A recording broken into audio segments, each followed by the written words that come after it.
बिस्मिल्लाहिर्रहमानिर्रहीम। अस्सलाम वालेकुम पाकिस्तान। मैं हूं हैदर मेदी और मेरा प्रोग्राम देखने का बहुत-बहुत शुक्रिया। नाज़रीन, पाकिस्तान में और पाकिस्तान के बाहर देखने का बहुत शुक्रिया। आपके कमेंट्स, आपकी क्रिटिसिज़्म, आपकी दुआओं को बहुत शुक्रिया और ख़ास तौर पे मेरे पेट्रन्स का बहुत-बहुत शुक्रिया जो नए आ रहे हैं। ख़ास तौर पे ये हालात बहुत सख्त हैं, लेकिन आप अभी तक कायम हैं मेरे साथ, बहुत शुक्रिया। नाज़रीन, हालात बड़ी तेज़ी से बदल रहे हैं। सुप्रीम कोर्ट के अंदर आपने इलेक्शन का देखा, उसके बाद हमने देखा कि इमरान की साइफ़र की केस की जो हियरिंग है इस्लामाबाद हाई कोर्ट में, सुप्रीम कोर्ट में, और 9 मई का वाकया सुना है कि फिर से शायद करें। मीडिया पे तबाही और क्रैकडाउन है और इमरान साहब की जो असैसिनेशन अटेम्प्ट है उसका आज 3 नवंबर 2022 में हुई थी, उसके मुतालिक और एक बहुत एक अफ़सोसनाक वाकया बलूचिस्तान में हुआ। इस सारे मंज़रनामे को डिस्कस करने के लिए none other than the great Shaheen साहब भाई साहब। Sir, welcome to the program. Sir अस्सलाम वालेकुम सबको और आपको भी बहुत शुक्रिया आपका सर। बहुत शुक्रिया सर। है मेरे रब मेरा सीना कुशादा कर दे, मेरा काम आसान बना दे, मेरी ज़ुबान की गिरा खोल दे कि ताकि वो मेरी बात समझ सके। शाहीन साहब, बहुत मंज़रनामे में तेज़ी और तब्दीली आ रही है। आ रही है। इलेक्शंस का जैसे मैंने कहा, पता नहीं होते, नहीं होते, रिगिंग होगी, नहीं होगी। फ़ाइज़ ईसा कहते हैं इस पर आप बात नहीं कर सकते। असद कैसर को अरेस्ट कर लिया गया है। शाह हाँ, महमूद की खबर है कि शायद वो भी कोई देने वाले हैं प्रेस कॉन्फ्रेंस। मुसद्दका खबर नहीं है। साइफर का केस इस्लामाबाद हाई कोर्ट में पड़ा हुआ है। मंडे को बड़ी इंपॉर्टेंट हियरिंग है। बेल पिटीशन इसी केस में सुप्रीम कोर्ट पे आ गई। अब देखते हैं वहां क्या होता है। मीडिया पे तबाह का क्रैकडाउन है। सर, इस मंजरनामे के मुताबिक आपकी क्या है? सर आपने इतनी सारी चीजें मिला दी हैं कि जी इसको कहाँ से शुरू करें और कहाँ खत्म करें। आप बिल्कुल। Let's begin with the latest कि जी हमारी सुप्रीम कोर्ट साहिबा कहें या साहब कहें या पता नहीं क्या कहें। आई डोंट नो, आप बताइए जरा इसका ये सर, आप नए-नए जो है ना डेफिनेशंस कर रहे हैं। नहीं कहाँ नहीं नहीं नहीं, वो मतलब एपेक्स सुप्रीम कमिट कोर्ट का क्या होता है जी? सुप्रीम कोर्ट होती है या होता है, या क्या होती है सर ये तो? ये सर ना होती है ना होता है, ये बीच में। नहीं नहीं, ऐसा तो ना कहे यार बीच में।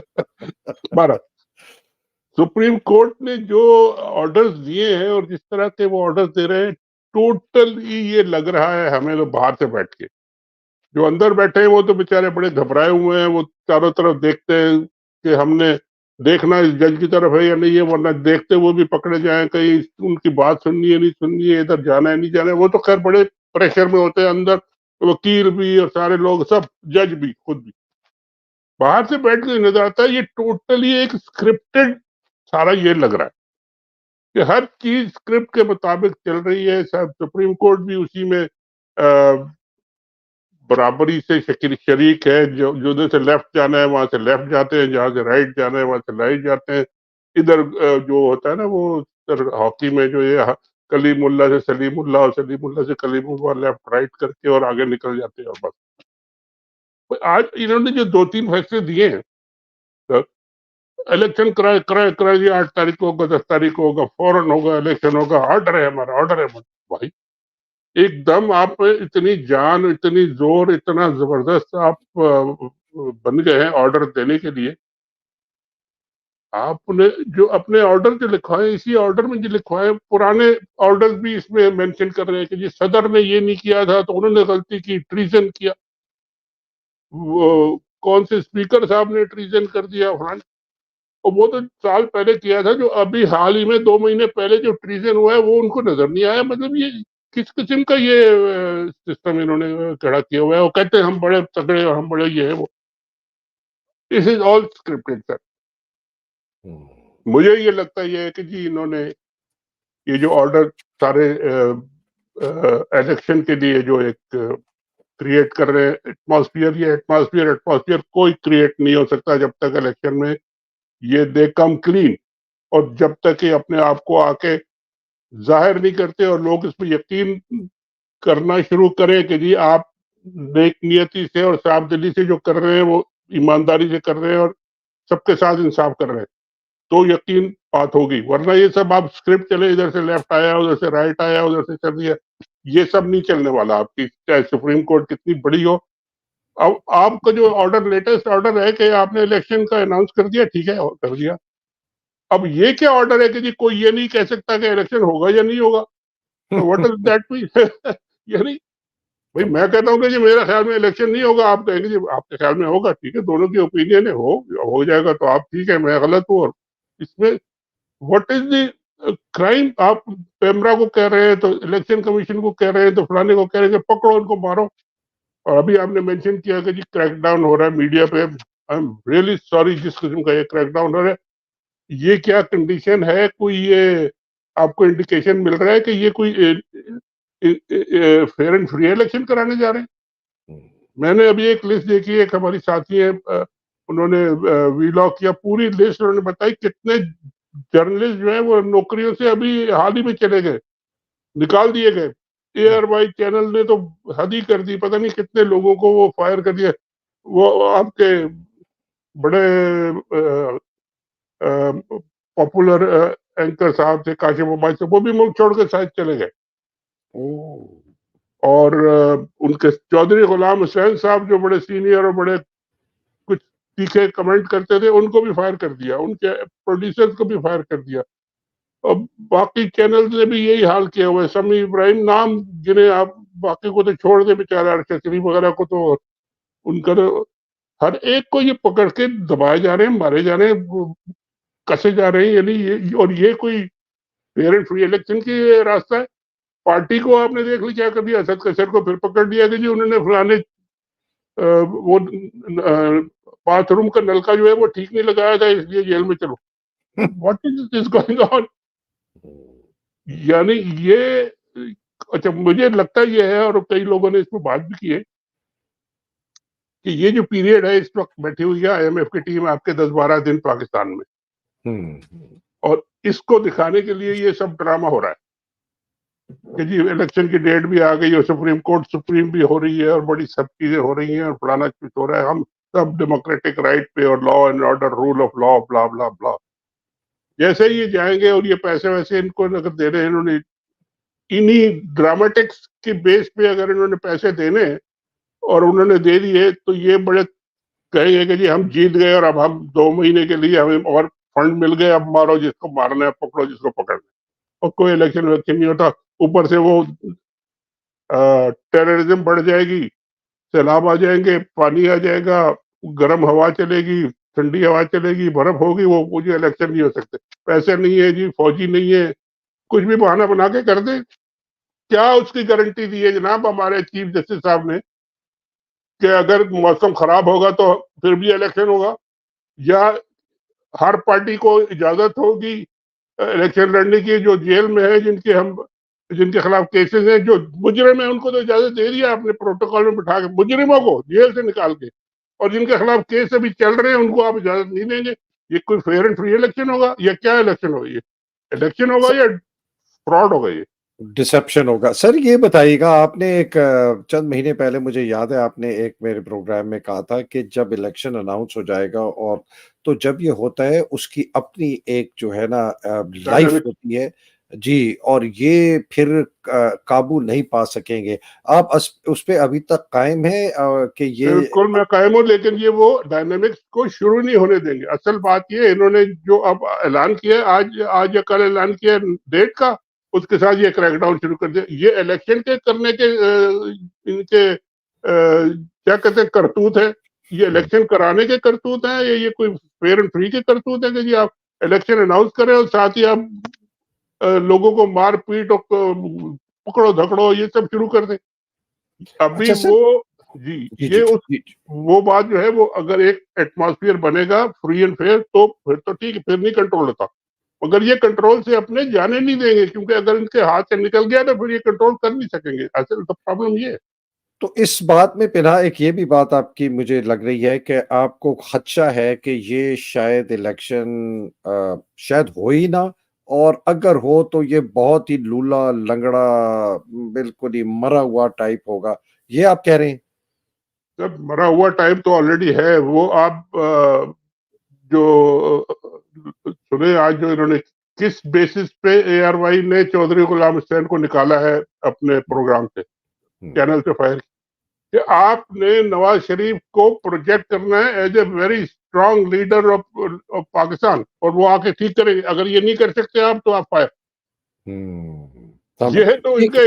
ये तो इनका एजेंडा है। तो इस एजेंडे पे अगर आपने इलेक्शन कराना है, तो ये तो एक मीडिया की बात कर रहे हैं, जो कि एक बहुत ही फैला हुआ और बड़ा ही वो सब्जेक्ट है कि आप मीडिया को इस तरह कंट्रोल नहीं कर सकते। जिनको आप कंट्रोल कर सकते हैं, अपने अपने बाबू है, ब्यूरोक्रेसी है, पुलिस है, फौज है, उनके लिए क्या ऑर्डर्स होंगे कि आपने अगर किसी को देख लिया झंडा पीटीआई का या किसी मुखालिफ को पकड़ के अंदर कर दो, मारो, डंडे मारो, उनके लिए तो ये ऑर्डर्स होंगे। तो ये काय का इलेक्शन आप करा रहे हैं? ये जी किसको धोखा दे रहे हैं? क्या किसके लिए फ्रॉड कर रहे हैं? सर, इससे अब जुड़ी हुई बात जो इमरान की है, चूंकि इलेक्शंस की बात हो रही है और ये एक बहुत बड़ा सवाल है कि इमरान साहब को बाहर निकलेंगे, बेल मिलेगी, इलेक्शन में हिस्सा लेने देंगे, पार्टी का चेयरमैन रहने देंगे। सिकंदर सुल्तान राजा जो है उसने तो कहा जी मैं आइडियलाइज करता था, फलाना था। ये तो मुझे लगता है ये एक खौफ से भी कर रहे हैं। उनका जो अभी केस है इस्लामाबाद हाई कोर्ट में साइफर का, जो कि सलमान अकरम राजा ने बिल्कुल तोड़ दिया, तबाह कर दिया, लेकिन मंडे को हियरिंग है और अब बेल की पिटिशन भी साइफर की इमरान साहब की पहुंच गई सुप्रीम कोर्ट में। इसको आप कैसे देखते? सर, बात यह है कि अगर इन्होंने फैसला कर लिया है कि जी हमने इमरान खान साहब को इलेक्शन कैंपेन में नहीं जाने देना, उनको नहीं करने देना कैंपेन, उनकी पार्टी को नहीं फ्री हैंड देना कि वो जाएं, लोगों से मिले। अभी मैं सुन रहा था कि कल इन्होंने कोई परमिशन दी है या आज दी है कि जी अब लाहौर में कोई जलसा कर लें, फिर दोबारा पीटीआई वाले उन्होंने कोई दरखास्त दी होगी। पहले एक हुआ था ना, अभी जब ये नवाज शरीफ साहब आए थे तो उसके अगले दिन उन्होंने मांगी थी, उन्होंने दरखास्त दे दिया, अच्छा जाए। वहां गए, 100 लोगों को पकड़ के ले गए और जब तक जी। वो जलसा खत्म नहीं हुआ छोड़ा नहीं। अब फिर उन्होंने कल दिया और फिर कल जो भी कोई एड्रेस करने आएगा, लीडर सामने आएगा, उसको पकड़ के ले जाएंगे। ये अगर इस तरीके से इन्होंने करना है तो ये तो चलने वाला नहीं है और ना ये कोई मानेगा। ना पीटीआई के लिए अगर उन्होंने फैसला कर लिया है कि जी इमरान खान को हमने नहीं आगे आगे नहीं देना और किसी लीडर को आगे आगे नहीं देना, तो ये इलेक्शन फिर ना ही करें। ये सिलेक्ट करके अपने जो रिजल्ट पहले से बना के बैठे हुए हैं, ये ऑलरेडी बना के बैठे हुए हैं, इसमें तो कोई शक नहीं। तो इस्लामाबाद हाई कोर्ट की जो हियरिंग है मंडे को, उसको उसको और जो इनकी बेल जी जी पिटीशन है जी, सुप्रीम उसमें कोर्ट। मैं आ रहा था। उन्होंने अगर इस हेयरिंग में सलमान राजा साहब ने बाकी उधेड़ दिए हैं, कोई लीगल ग्राउंड नहीं है, तो वो ठीक है, कहेंगे आपको इसमें बेल हो गई, वो किसी दूसरा वो केस में पकड़ लेंगे कि जी आपने फलाने वक्त में जो अपना आ, अपना कान खुजाया था। कान खुजाया था, वो भी उसमें पकड़ ले, या किसी और का कान खुजाया था उसमें भी पकड़ ले, तो पता नहीं। जोर से बात की थी आपने, उसके कान में सुराख हो गया, उसमें पकड़ ले। पता नहीं, बेवकूफी की हद है सर। ये इन लोगों को समझ नहीं आ रही कि जी एक तो ये सबसे बड़ा इनसिक्योरिटी और फियर है कि जी हम अगर ये प्रोसेस को रिलीज करेंगे, ओपन करेंगे, तो ये प्रोसेस फिर कहाँ जाएगा और हम इसको कंट्रोल कर सकेंगे या नहीं कर सकेंगे। सबसे बड़ा फियर ये इनसिक्योरिटी है। और इस इनसिक्योरिटी में ये इतने बड़े बड़े बेवकूफी, इतने बड़े बड़े ब्लंडर्स करेंगे कि उसमें ये सब फंस जाएंगे और सब बाद में पकड़े जाएंगे। तो ये और ये 2-4, 1-2-6 हफ्ते, सप्ताह, महीने और 2 महीना का टाइम है। और इस दौरान में अगर इन्होंने बेवकूफ बना लिया आईएमएफ को, तो 2-4 हफ्ते, 6 हफ्ते और मिल जाएंगे, फिर वो आ जाएंगे अगले 2 महीने के बाद। फिर अब क्या करेंगे? उसमें फिर कुछ ना कुछ ड्रामा करना पड़ेगा। फिर ये देखिए, ये जो आपने मेंशन किया था कि जी 14 के 14 लोग हमारे मर गए, ये बहुत सीरियस तरीन मसला है। मैं कई बार ये कह रहा हूँ कि ये लोग अपने काम से गाफिल है। ये आईएसआई वाले, ये दूसरे, ये तीसरे, जितने भी हैं, ये अपना काम नहीं कर रहे। इनको पता नहीं चला कि लोग आके वहां से बैठे हुए हैं, घात लगा के बैठे हुए हैं, और ये सब इनका कॉन्वॉय पूरा गुजर रहा है, उसको उन्होंने भून के रख दिया 15-20 लोगों को। और ये कह रहे हैं जी अब जन्नत में गए जी, शहीद हो गए, हम सब दुआ करते हैं और हम सब बड़ा अज़म हमारा तैयार हो गया। भाई, अज़म तो आपका हर वक्त तैयार रहता है। ये मर रहे हैं लोग, इनका क्या करेंगे आप? उनको कौन बचाएगा? ये बड़ी सर खतरनाक बात। जी सर, सर ये इस पर मैं थोड़ा सा एक आपकी खिदमत में एक चीज़ पेश करूंगा। ये जो आपने अभी बात की ना, हमने इमरान की कह रहे थे कि जी जोर से बात की, जिस तरह इन्होंने खदीजा शाह को जी 6 महीने के बाद एक ट्वीट थी इसने की कि जी उसने 6 महीने पहले 9 मई को ये ट्वीट की थी, तो उस पर फिर इनको जनाब अरेस्ट करना है और वो मांगा उन्होंने, फिर वही पुलिस रिमांड जो कि नहीं दिया जुडिशल, फिर वो 6-8 दिन आगे कर दिया केस जो करे। ये क्या जो ये 9 मई का वाकया है, इसको ये फिर से रिजरेक्ट, इसको फिर ये मुर्दे को जगाने की कोशिश कर रहे हैं, आपका ख्याल है? सर, वो मुर्दा तो इनके गले पड़ गया है, वो उनसे संभाला नहीं जा रहा, ना उनसे दफन हो रहा है, ना उसको वो खड़ा करते हैं, ना उसमें जान है। अब कहाँ तक उस मुर्दे को सर सबसे बड़ा सवाल ये था कि अगर ऐसा वाकया हुआ है, इतना बड़ा दहशतगर्दों का हमला हुआ है, तो उसकी इंक्वायरी तो करता कोई। आज तक इंक्वायरी तो किसी ने की नहीं है, ना किसी को पता है कि जी कौन मुजरिम है, ना कौन मुलजिम है, ना किसके बयान है, कहाँ से आया, कहाँ गया, क्या हुआ, कौन इन्वॉल्व था, नहीं था। सबको पकड़ के अंदर कर दिया। जो क्वेटा में थे उनको भी जेल इसमें डाल दिया, पता नहीं कहाँ का, पूरे पाकिस्तान, सारी दुनिया में जितने लोग थे उन सबको 9 मई में डाल दिया। ओके, अब ले जाएंगे कहाँ उसको? अब कितने दिन इसको चलाएंगे? यही है अब। जितने इन्होंने जो जितना इनका मुंह काला इस 9 मई से हुआ है, बहुत गलत हुआ था। सब कहते हैं कि ये गलत हुआ था, नहीं होना चाहिए था, लेकिन उनको पकड़ना चाहिए था। उनकी सबसे बड़ी जो उनकी फोर्सेस थी वो कहाँ थी? उनको पहले पूछना चाहिए था कि जी ये अगर लोग आ रहे थे अटैक कर रहे, आप किधर थे? आपके कितने लोग मरे? आपने किस किस को मारा और क्या हुआ, कितना फाइट हुई? और फिर उसके बाद आप ये करते पूरा।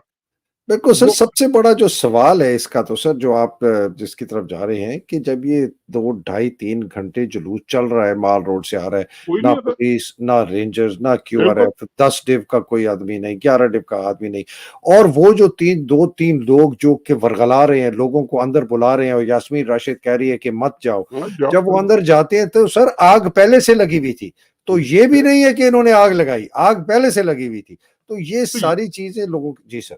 इंक्वायरी तो यही करनी थी ना जी, कि ये जी। क्या सीक्वेंस क्या था, लोग किधर थे, डिफेंस वाले किधर थे? वो जो कोर कमांडर साहब थे वो खुद खड़े होके कह रहे हैं कि जी ये क्या हो रहा है, नहीं करो। और वो उनके लोग उनके साथ खड़े। हम्म, और फेक। बाद में सबको, उनको भी पकड़ के बंद कर दिया। उनसे भी कोर कमांडर साहब का भी पता नहीं कि वो किधर है, जिंदा है, मर गए, या क्या कर रहे हैं, उनका कोई बयान वयान नहीं आया, क्या हुआ। बिल, बिल्कुल आएगा, सही। जब अगर आएगा मौका मिलेगा तो फिर देखें, आएगा। और जी। अच्छा सर, बड़ी इंटरेस्टिंग बात है ये जो इमरान साहब की जो असैसिनेशन अटेम्प्ट हुई थी वजीराबाद में, 1 साल उसको होने को है। अ, काजी फायज ईसा ने दुनिया जहान के हर गटर के अंदर से गंद निकाल के अपने इस बयानिया में लिखा कि जी असेंबली को डिसॉल्व नहीं कर सकता था जब ये वोट ऑफ कॉन्फिडेंस, सदर को साइन नहीं कर सकता था, और 2014 का धरना और इधर उधर। लेकिन अंधा गूंगा बहरा है कि एक पाकिस्तान का साबिक वजीर आजम के खिलाफ असैसिनेशन अटेम्प्ट हुआ, अद्धा गूंगा बहरा है 9 मई के मुतालिक, उसके ऊपर कोई इसने जिक्र तक नहीं किया। ये सर इनके गले पड़ेगा क्या? सर ये गले पड़ेगा, ये अपने आप को खराब कर रहे हैं काजी साहब। अगर ये इन्होंने अपना 9-10 महीने में से 2-3 महीने तो अब ऑलरेडी गुजर ही गए हैं। कितने महीने गुजर गए? 1-2 महीने गुजरे होंगे, चले। और 10 महीने तो यूं गुजरते हैं पता नहीं चलेगा, और ये फिर रिटायर होंगे। और फिर रिटायर किस मुंह से होंगे? आधा मुंह काला होगा, आधा गोरा होगा, सारा गोरा होगा, नूर होगा, या क्या होगा, ये तो बाद में पता चलेगा। लेकिन जिस तरीके से ये जा रहे हैं, ये कोई अच्छी रिवायत नहीं रख रहे। आज कई इलेक्शन के ही जलसे में मैंने पहले भी मेंशन किया था, पुरानी बातें सारी, साल 2 साल बाद पुरानी निकाल के ला रहे हैं। अभी जो हालत हुए, सुप्रीम कोर्ट का कीमा कर दिया है लोगों ने। जो गवर्नमेंट बैठी है पंजाब में और KP में, और बैठ के वो वजीर आला साहब की अकल पे आप दुआ पढ़ ले कि जी वो, आज वो बता रहा था कोई कि जी वो कब्रिस्तान गए तो वहां भी उन्होंने रेड कारपेट और पूरे पुलिस का गार्ड और गार्ड ऑफ ऑनर उनको मिल रहा है। ये उसके कौन, ये पंजाब वाला मोहसिन नकवी? जी जी जी जी जी, उसकी जी। ये इसका रिश्तेदार है ना सर, इसकी जो बीवी है ये आसिम मुनीर की सर वो होंगे रिश्तेदार रिश्तेदार, लेकिन ये इस तरह के काम करना इनको कोई समझ नहीं आती। वो कब्रिस्तान गए सर अपने किसी रिश्तेदार के लिए दुआ करने, और है। वहां वो तंबू लगे हुए हैं, रेड वो पुलिस वाले गार्ड खड़े हैं, और सैल्यूट और फलाना, और ये वो उनको सर गार्ड ऑफ ऑनर। इन्होंने तारीख या तो भूल गए हैं या पढ़ी नहीं है। इन्होंने शाह ऑफ ये ईरान इनका के दिमाग वजीरों, उलट गया है, पता नहीं क्या रात को खाते हैं या क्या पीते हैं, इनका दिमाग शायद उलट गया है। इनको समझ नहीं आ रही कि जी क्या करना है, कैसे करना है। ये कल को निकल गए भागेंगे तो इनको पाँव रखने की जगह जमीन पे नहीं मिलेगी। ये सीधे जहाज में बैठेंगे और मुल्क से बाहर जाएंगे, और कोई रास्ता नहीं मिलेगा उनको। वो भी सर नहीं कुछ, शायद, जी वो भी नहीं जी, जाने देंगे। वो भी नहीं जाने देंगे सर। ये जो है, अगर कौम की अदलिया इंसाफ नहीं देगी, फिर अवाम की अदालत जब निकलेगी ना सर, उसका इंसाफ फिर बहुत जुल्म वाला होता सर है। वो तो होता ही है, लेकिन ये कि उसमें पता नहीं अभी कितनी देर है। लेकिन अभी तो इनके आपको जो कारगुजारी है ना, इनको देखते जाए और भुगतते जाए और देखता जाए और शर्माता जाए वाली सिचुएशन है। लेकिन अल्लाह खैर करे, अल्लाह ज्यादा खैर ही करे। अपने लिए मुसीबत ना क्रिएट करें। बहरहाल एक दो सर ये, मैंने आप एक दो मैंने आपको तस्वीरें भी भेजी थी, मगर अभी उस पे बात नहीं कर रहे, आप जरा नहीं देखिएगा सर, उसको। वो तस्वीर वैसे लगती नहीं है कि उन मुझे साहब नहीं की है। समझ आई कि कौन है, लेकिन ये उन साहब की नहीं, या उनके किसी रिश्तेदार की हो सकती है। अच्छा सर, वो- आखिरी आखिरी सवाल जिन पर आपने पहले जिक्र किया, ये जो 14 शहादत हुई हैं, इन्ना लिल्लाहि व इन्ना इलैहि हाँ जी, राजिऊन, बिल्कुल, हर शहीद की शहादत सर, मैं तो खून के आंसू रोता हूँ, बिल्कुल, क्योंकि मैंने खुद बिल्कुल। फौज में सर्व किया है। उस माँ का, उस बीवी का, दे उस डोंट डिजर्व जी, औलाद दे का, डोंट उसका। डिजर्व दिस, बिल्कुल। उनका कोई कसूर नहीं है, और उनके जो ऊपर बैठे हुए हैं उनको अकल आनी चाहिए कि ये उनको किस किस चीज में फंसाया हुआ है उनको। सर, और उसके आपका बड़ा तज्जिया है तारीख का। मैं एक तारीख से आपको बताता हूं कि जितनी हमारी जंगें हुई, जहां जहां अपने आपने कॉन्फ्लिक्ट हुआ, वो सारे के सारे हमारे 4 फौजी जर्नैलें फर्द वाहिद ने पाकिस्तान को भेड़ों के छत्ते में उंगली दे के घुसेड़ा। 1965 की जंग अयूब ने हमारे पर बिल्कुल, मुसलत बिल्कुल, करवाई। ये सब अफगानिस्तान की जंग जिया ने, वॉर ऑन टेरर मुशर्रफ ने, कारगिल मुशर्रफ ने, ये सारा बलोचिस्तान की तबाही और बर्बादी जो है, ये फौजी जर्नैलों की तबाही बर्बादी, मारे उनकी जाते हैं, वजह आम से मारे मारे जाते हैं, जाते बिल्कुल, हैं। बिल्कुल और फिर सही। उनके शहीदों के खून पर ये अपनी ये सियासत करते हैं कि सियासत हमने मुल्क का दिखाते हैं, दिफा किया। इस ये पर बड़ी आप क्या। हमें इस पे क्या कहेंगे जी, इनकी अकल को, और इनको दुआ करेंगे कि जो अकल दे, और जब ये जाएं तो फिर इनके साथ दो चार कोई सीनियर जनरल जनरल भी जाया करें, जब जब शहादत होती है तो वहां खुद लड़ा करें जाके फ्रंट पे, पीछे से बैठ के ये बस दुआएं करना कि जी बस जन्नत में जाएंगे, आप सबको जन्नत में भेज रहे हैं, आप खुद कहाँ जाएंगे, जरा ये भी सोच लें भाई। खुद भी जन्नत में चले जाएं। पता नहीं कहाँ जाएंगे। एक वो पार्टी ने तो टिकट दिए थे ना, इन सबको दे दें टिकट के, जी आप भी ले लें जन्नत के टिकट। सर, ये बात पता है इसलिए इम्पोर्टेंट है डिस्कस करने के लिए कि ये एक बहुत ही एक झूठा बयानिया फौज ने 70 साल से किया है कि जी फौज जो है ना, वो एक सीसा पिलाई दीवार है, पाकिस्तान को दुश्मनों से बचाती है। ये सबसे बड़ा फ्रॉड और झूठ है। पाकिस्तानी फौज ने पाकिस्तान को बचाया नहीं है। पाकिस्तानी फौज ने पंगा लेके, जर्नैलों ने पंगा लेके हमें जंग में, कॉन्फ्लिक्ट में फेंका। ये 100 लाख 1.5 लाख जो लोग हमारे मारे गए हैं, ये फौजी जर्नैलों के फैसलों की वजह से मारे गए हैं। ये मारे जाते हैं बेचारे हमारे जूनियर अफसर, लेफ्टिनेंट, कप्तान, सर मेजर। इसमें बिल्कुल आपने सही कहा, ये इनके फैसलों की वजह से हम, लेकिन इसमें एक हमारी सिविलियंस की और हमारे पॉलिटिशियंस की और हमारे पॉलिटिकल लीडर्स की भी एक बहुत बड़ा इसमें हिस्सा है कि इन्होंने, एक तो कोई ऐसे लीडर नहीं आए जो इनको पूछ सके कि जी तुमने क्या किया और कैसे किया। और अगर कोई लीडर आया, एक दफा भुट्टो साहब आए थे, उन्होंने उठा के सिर्फ इतना किया है कि जी एक दो आर्मी चीफ को और उनको फायर कर दिया और भेज दिया लाहौर, खर साहब से कहा गाड़ी में ले जाओ इनको, इसके अलावा और कुछ नहीं किया। अगर ये लीडर हमारे तगड़े होते, जरा कोई मॉरल कैरेक्टर होता इनमें, तो दो चार जर्नैलों को जिन्होंने ये सब काम किए थे उनको पकड़ के लाते और खड़ा करते कटहरे में और पूछते, तो फिर ये बहुत सारी चीजें शायद बाद में ना होती। लेकिन हमारे लीडर्स भी और और अवाम भी पॉलिटिशियन सर और अवाम भी। अवाम तो बेचारे ना इधर है ना उधर है ना किधर है, नहीं उनको सर, तो ये देखें, ये जहां भी अगर आप तारीख देखें दुनिया की, जिस जिस मुल्क में आजादी है और अवाम समाजी बिल्कुल होते हैं इंसाफ है, हमारे वो अवाम तो बस अब उनको तो अब क्या कहा जाए जी, वो तो अब अपने रोटी और पेट्रोल और इसमें और महंगाई वगाई में फंसे हुए हैं। उनको ना वोट का आप हक देते हैं, ना आप उनको शोर मचाने देते हैं, ना झंडा उठाने देते हैं। आप वो जाए तो जाए कहाँ भाई, उनके बच्चे भी है, खाना भी खाना है उन्होंने कुछ, मगर सर, खैर ये जो जुल्म है ना सर, जो जी, मुसल्लत हुआ हुआ एक जाबिराना निजाम होता है, ये हर वक्त हर मुल्क में ये मुसल्लत अपने करते हैं मगर हर अवाम वक्त पर। नहीं रहता, ये फौज जल्दी खत्म होता है सर, ये बिल्कुल ऐसा ही है और ये होगा खत्म। ठीक है, इंशाल्लाह। जितना लंबा ये कर लें, लेकिन ये कांट कंटिन्यू फॉरएवर। बिल्कुल सही। बहुत शुक्रिया सर। अल्लाह सुब्हान ताला आपको अपने हिफ्ज़-ओ-मान में रखे। Shaheen sahab, thank you thank sir. You very much. अल्लाह सुब्हान ताला पाकिस्तान की जो जंग है दुआ करें। हकीकी आज़ादी की, हमारे जो अवाम है उनको अपने हिफ्ज़-ओ-मान में रखे, हिम्मत दे, जुर्रत दे, और जो बेचारे कैद हैं, मुसीबतों में हैं, इमरान खान और उसके आमीन, साथी आमीन। ख़वातीन, सबको अल्लाह सुब्हान ताला उनकी मुसीबतें आसान करे, पाकिस्तान को एक अच्छी राह पे डाले, और जो बेचारे शहीद हो गए हैं, अल्लाह सुब्हान बिल्कुल। ताला उनके आमीन दर्जात सर। बुलंद करे। आमीन। बहुत आमीन। शुक्रिया sir. Thank you Pakistan sir. जिंदाबाद, पाकिस्तान पाइंदाबाद, इलाही आमीन। अस्सलाम वालेकुम, खुदा हाफिज सर।